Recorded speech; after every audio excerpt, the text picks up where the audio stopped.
In respect of the recent attack by hoodlums on members of the Association of Nigeria Licensed Custom Agents at the Tinkan Island Port Chapter, the Board of Trustees, headed by Alhaji Mustapha, said he has given directive to his interim National Executive Committee as well as its various chapters in the Western Zone to suspend all activities pending release of resolution of CRFFN on the association crisis. Alhaji Mustapha hinted that his members has resolved to abide by whatever outcome the council and the courts reach on the matter. He, however, stated that the move should not be seen as an act of cowardice or conceding defeat to the other faction, but rather an act to protect members and the association as a body. So there should be no vacuum. We decided to bring in this current interim government. Now, this same interim regime, we're having a meeting. And the point we are trying to make there, which is quite glaring to everybody and which is quite logical, is that they applied to the police that they were going to hold that meeting. So for those who, for anybody who applied to the police to come and, they wanted to hold the meeting, there was no way the same set of people would have gone ahead to go and bring thugs, to go and bring hoodlums, to disrupt the same meeting. So for anybody to have said it was our own group or our own side that brought in hoodlums or brought in thugs, that was a liar from the pit of hell. And it got into my marrow that if anybody could open his mouth and said that there was a meeting that Ojo was just walking in, or Waleku was just walking into the meeting, and that in the statement of Fanito, that one Majid who called himself a Tinkan chairman was the one who caused the problem and brought in Tog to attack Ojo or to attack Waleku. That was a fat lie, a timid lie. And I want to challenge any of them in their group. Because on one occasion I met one of them. And I said, if you are a Christian, can you bring your Bible and swear with the day you will meet your Lord that the story you are telling here is exactly what happened? And if you are not a Christian, even if you worship the God of iron, go into your shrine and swear that may God destroy all your family if what you are saying is lie. So I challenge any of them. Because life is about to be lost. And the crisis is already degenerating to where bloodshed is coming in. And that is why we decided in the board that this is high time we call for this. And that's why we have called our interim regime. And our own position is this. Finally, is that recently, CRFFN set up a resolution committee. They've gone around to interview both sides, and they are writing their reports. Even if we have not seen the report, from the feedback we were getting was that Henry is already hungry, that they were trying to manipulate the report, and for what reason will CRFFN manipulate any report in our favor? Henry is part of CRFFN. Fanito is part of CRFFN. Obi is part of CRFFN. So if CRFFN is going to manipulate the report at all, it should be in their favor. But because CRFFN has glaringly seen the truth about the whole crisis, so we on our own side have decided that in order to save life for now, we have appealed to our people. Everybody should sheath their swords and calm down. There should be no activity for now. Nobody should do anything, so that nobody comes up tomorrow to come and say it is our group again. And we have also decided that at the end of the day, if CRFFN comes out with any conflict resolution report, for our own side, we will try as much as possible to abide by it. Because it's either of two things. It's either we agree to resolve, or we agree to go our ways. All the court cases are still there. We agreed at a point that we were going to withdraw all the court cases. And if for any reason the judgment for any of the court cases come up, that is to say, we abide by whatever the court says. So we are saying it emphatically that we believe in CRFFN, we believe in the law of the land, and whatever the court comes up with, we abide by it. Whatever comes out of CRFFN, we abide by it.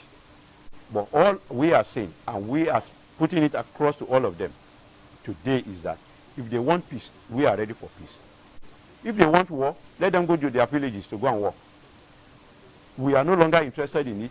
We are no longer interested in having anything to do with them if that is the position they are taking, that they are not going to agree to any reconciliation. Because we've come up with different suggestions at every point in time, and before we could get to this level. Because we have seen it. It's only God that has saved that guy. If he had died, it would have been a different ball game altogether. It could have been our own side. It could have been their own side. In order to avoid that, that is why we have said at the board level to appeal to our interim government, appeal to all our chapter chairmen, appeal to all our supporters, suspend every activity in Anaka for now, pending when either the CRFFN or any of the court judgment comes up to resolve the issue. Why we did that is that we do not know what else they want from us. Having brought different suggestions on how to reconcile it, right from the beginning, at every stage, we have always been the one to say, let us resolve it this way, and especially this last one, which would have been an easy, so what I'm trying to say in essence is that when you have brought up different suggestions to say, let us resolve this way, let us resolve that way, and you are not seeing any headway, so it's better we leave them where they are. If they want to take the whole position in Anaka, as far as they are concerned, let them go ahead and take it, if that will give them joy. But all I know is that I want my name. He wants his name. Elochukwu wants his name to remain intact. I have my integrity to protect. And I don't want at any point in time, tomorrow is pregnant, to say that it was when Taiwo Mustapha was leading the board and was leading a particular camp, Anaka disintegrated. Because if we keep going that way, maybe at a point,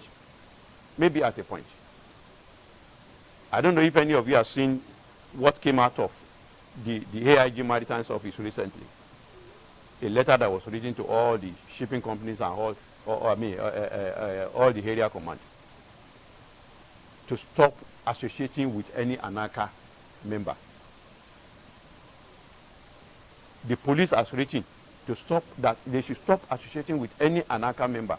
That is to say, at the association level. So when it's beginning to go to that level, so if even at the government level, if the Ministry of Transport comes up tomorrow and say there shouldn't be anything Anaka again in the ports, in all the ports, what have I gained by killing the association? What has he gained by killing the association that he labored for years? We want the association to bounce back in a better way. But I believe that with this crisis, Anaka will surely have a rebirth on a good note. Responding to questions on when the secretariat will be reopened and also if his members will not feel he has concealed the fate, Alhaji Mustapha has this to say. The police decided to lock the secretariat, not me, not him, not any of them. In order to keep peace, the secretariat, the police decided to lock it. It is for the police to decide. And incidentally, when we met with the CP asked both of us, can we sign that if he opens the secretariat, there will be peace, there won't be any trouble? Both of us said we couldn't guarantee that, as at that time. So the police decided to lock. But then the question now is that if the police decide to open the secretariat, for who? For the NECOM that's already expired, or for our own interim government? So that's the question we should ask. Because our own position still remains that that NECOM has expired on 16th of April 2022. Let me tell you this. If I envisage there's an attack coming from outside, and I decide to lock my house and keep my children in my home, I am safe. They are more concerned about their own safety. I am more concerned about their own security. I am more concerned about the association, not because they will come and overrun anybody. They can't overrun, they can't. Not out of jelly, not out of being weak. They tried it before, they couldn't succeed. They tried it this time around. And who happened to be the victim? Their own side. We didn't touch them. So I believe strongly that God that has been protecting me, protecting them, will continue to protect us until this crisis is over. That is, so I'm not bothered about, when we suspend activities, they will continue to do certain things. They will continue. Let them do whatever they want to do. Let them continue to fool themselves around if they are not ready for peace. Also adding his voice, the board secretary, Prince Taye Oyeni, says the additional year added by the Honorable Tony Ijo Nwaboneke administration is against the 2018 constitution of 4 years certificate of returns giving. I want to appeal to the fourth realm that when issue is like this, it's always good for us to even see the facts, and you have what is called a balanced journalism. You are talking about extension. The big question there is very simple. Somebody has a mandate of 4 years. You are given a certificate of return that says your tenure starts from here and head here, and you decide to extend your tenure yourself. Is it possible for our president, His Excellency, or anybody, to just go to the National Assembly and said, give me another 1 year? You should be able to look at this objectively. Anybody can be talking that this is what he intends doing. The reality of what he's saying or his action will justify exactly whether it will get to result or not. Having said that one, you are saying extension. Which extension? Somebody has a 4 years tenure, 4 years mandate. And we are talking about at what in time do you amend the constitution? The constitution that we used to sworn them in, my chairman has never made mention of that, is 2008 constitution. That is what President Lola used to sworn them in. And if you use a particular constitution, and you have provision in a constitution that you are going to amend the constitution during the annual general meeting, what are the composition? Registered board members, chapter elected executive,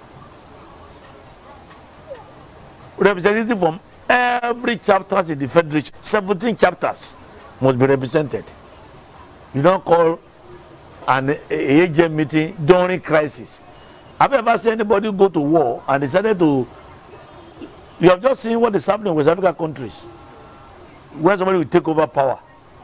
Even the recent one, when ECOWAS visited, the question they ask is that, are you still go back to your constitution that said there's going to be a government in place? He said yes. The government that took over is not Burkina Faso. So what I'm trying to say is that when somebody is talking to press, you don't see us talking to press every day, because if you don't have anything to say and you are doing wrong things, you can talk to press 20 times. But there's a simple adage that says, no matter what happens, If light travel from here 1,000 miles, truth will stand up and overtake it. Let us thank God that because of the attitude of my chairman, who happens to be a core peace man, we thank God up to today. We have never recorded a loss of human being for the past 4 years. You are fighting a cause for 4 years. We have gone to everywhere. We have gone to EFCC in Abuja. We have gone to AIG Zone 2. We have gone to AIG Alagbon. We have gone to AIG Maritime. We have gone to Commissioner of Police. And committee has been set up. Go and reconcile. They want to eat their cake and have it. Chairman have said it all. He said, from their unrecognized BOT members, let us even be a father to accept some of them. Bring 4 to come and join the 5. They refused. They wanted their 9 to join the 5. So when it comes to the issue of breach the constitution, which says only 9, and minus that 1, when it comes to the voting power, 9 is greater than 5. There is a fear of unknown to them. But as I'm talking to you now, Chairman has made mention of that. You got somebody, you have case in court. I sue you, the press in the court, and we are before a judge who is leading to our case. When they said Alhaji Mustapha should not parade himself, the chairman told all the board members, stay, don't write, don't talk, don't do anything. He now said the best thing for him to do is to go and get himself and others registered. He didn't do that alone. He added other people. To the Jew, we are supposed to be 9. To the Jew has opted out to be to contest the presidency. That was why remaining 8. Minus the 5. Chairman's order that the other 3 should be added to be 8. And of course, the general of the case, our chairman said is Erijoko. I agree with Mr. Chairman, but there's other 2 factors that is added to it. Number 1, how on earth can the president who wanted peace in an organization recognize 3 as against 5? No. The one that abstained, we still assume that is part of them. Then secondly, who breached our constitution? The Constitution of the Constitution says nobody can go to court without exhausting every internal mechanism. If you cannot settle internally, you go for arbitration. Peter Obi went to court to challenge an internal organs in the association that is not written in the constitution. And why he decided to deceive the court, he only went there with the form we filled with our picture, not a certificate. So these are the areas that I thought the press should be able to look at objectively, dig the fact out of it. Because let me tell you something in this country. Where we have a problem in this country is that there's not a balanced journalism. You interview A, you interview B, you balance it and bring your personal opinion. This opinion is what Nigeria will read to look at issue to be solved.